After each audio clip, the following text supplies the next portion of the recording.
sans les encadrer. Donc, Inch'Allah Ta'ala, un musulman,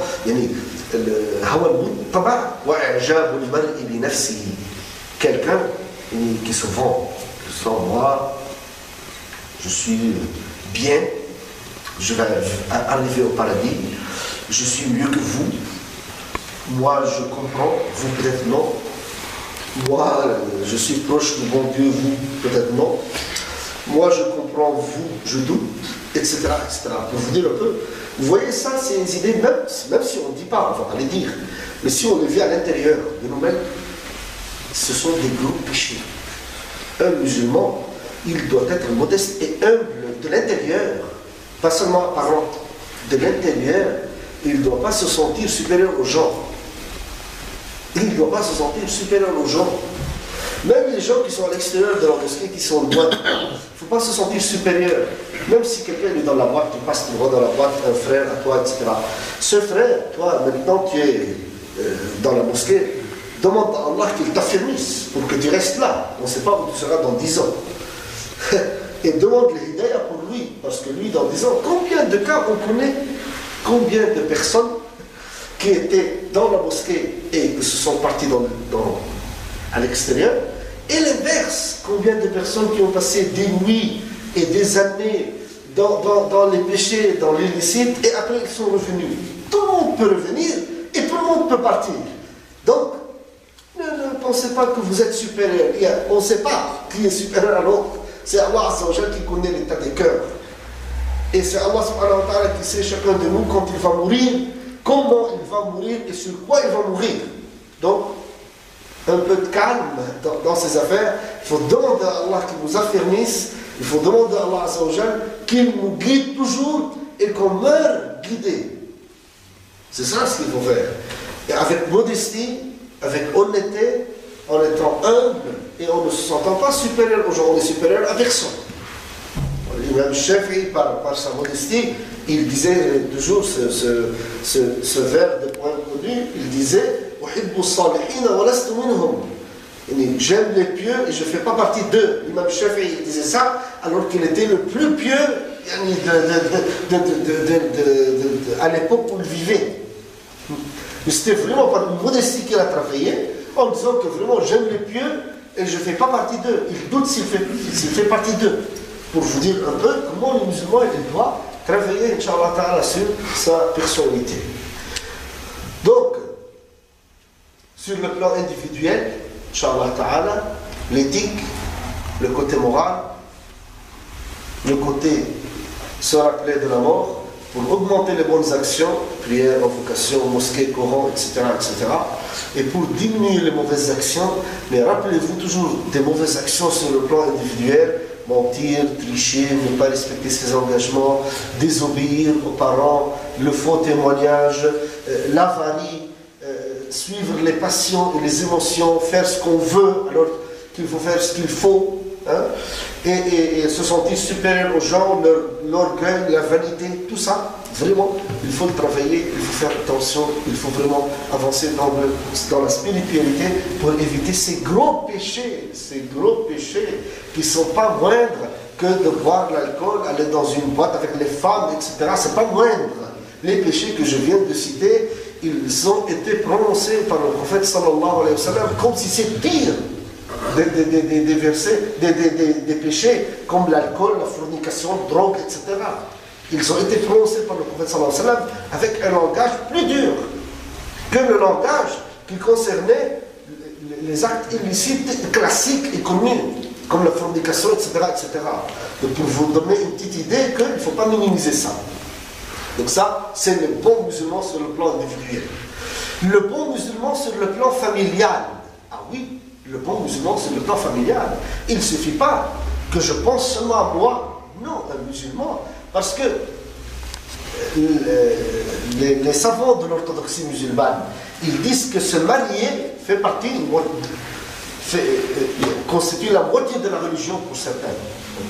Certains savants disent que c'est la moitié de la religion. Que la moitié de la pratique religieuse, c'est se marier. Et moi, je me rappelle, on était un peu jeunes, etc., les gens pensent que se marier, c'est-à-dire aimer une femme et seulement avoir des rapports sentimentaux avec la femme, et c'est ça la moitié de la religion. Ils n'ont pas compris qu'est-ce qu'il y a derrière cette idée. Se marier, si ça fait partie de la religion, c'est la moitié des actes adoratifs, c'est parce que construire une famille, donner du temps pour la famille, avoir des enfants, éduquer les enfants, travailler pour ramener de l'argent, construire une maison, etc. Tout ça, ça prend énormément de temps et des efforts. Et ça fait partie des actes adoratifs. Ça fait partie des actes adoratifs en islam qui peuvent te faire ramener dans le paradis. Il ne faut pas dire que moi je me marie parce que bon, les gens se marient, même les animaux se marient, donc on doit se marier. C'est pas ça. C'est vraiment cette conception dans la vie que le mariage, c'est un acte adoratif. Et je me contente d'un seul hadith du prophète sallallahu alayhi wa sallam, ou de deux peut-être. Le premier, إن المسلم لا يؤجر في كل أمر يبتغي به وجه الله حتى المقمة يرفعها إلى فم زوجته. Donc seulement pour vous donner une idée, que le professeur Sallam nous a dit que le musulman il sera récompensé par tout acte avec lequel il vise l'agrément d'Allah, même s'il prend un petit bout de pain pour donner à sa femme, que c'est un acte adoratif. C'est un acte que tu auras des hasanat. Donc pour vous dire que être souple avec madame, consacrer du temps avec madame, etc., ce sont des actes adoratifs, comme prier, comme jeûner, comme donner fils à lui-même. Ce n'est pas une perte de temps. Il y a des gens qui pensent que, bon, non, maintenant je dois être dans l'adoratif. Tu es dans l'adoratif. Quand tu es avec ta femme, tes enfants, avec l'intention que tu veux faire une bonne famille, etc., comme si tu es avec tes parents pour les aider, tout ça tu es dans l'adoratif. Tu es dans l'adoration d'Allah.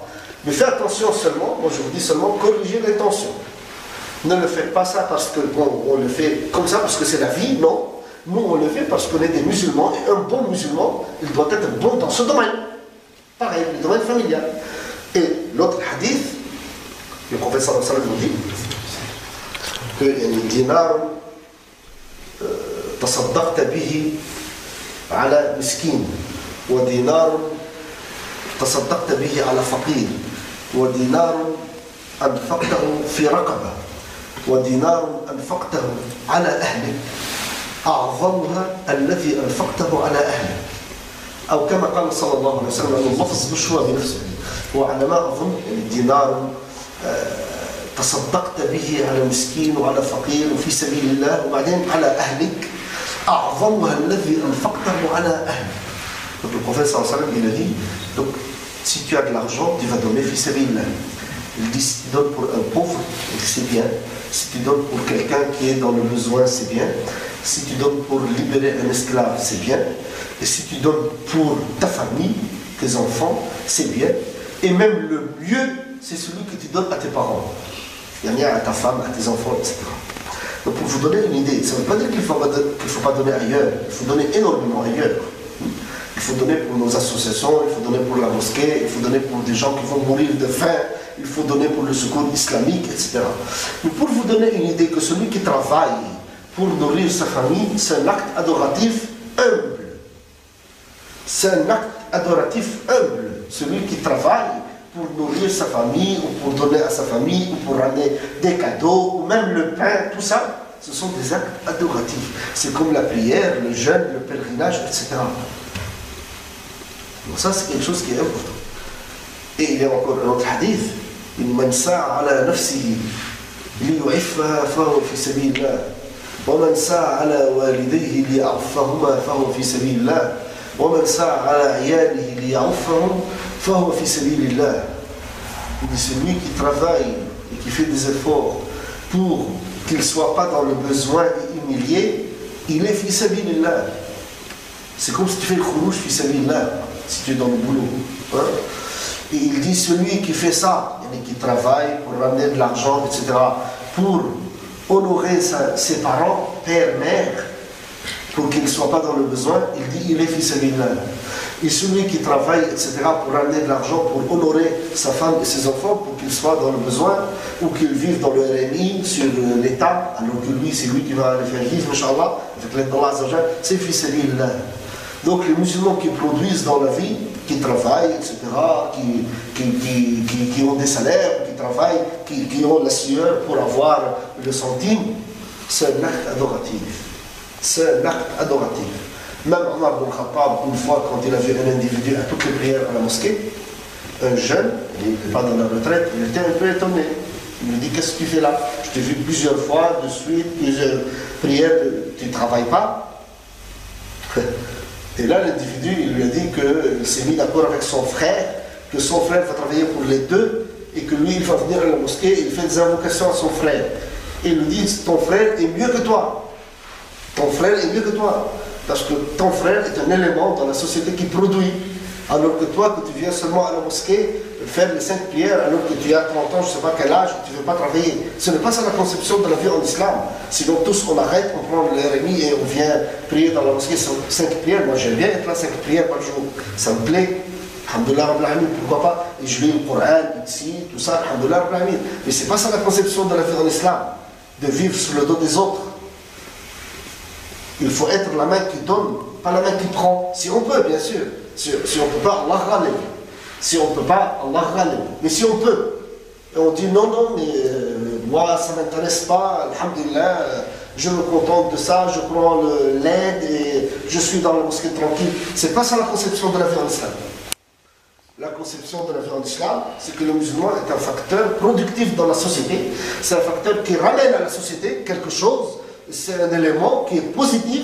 C'est pas un élément qui compte sur les autres alors qu'il peut donner. C'est ça la conception.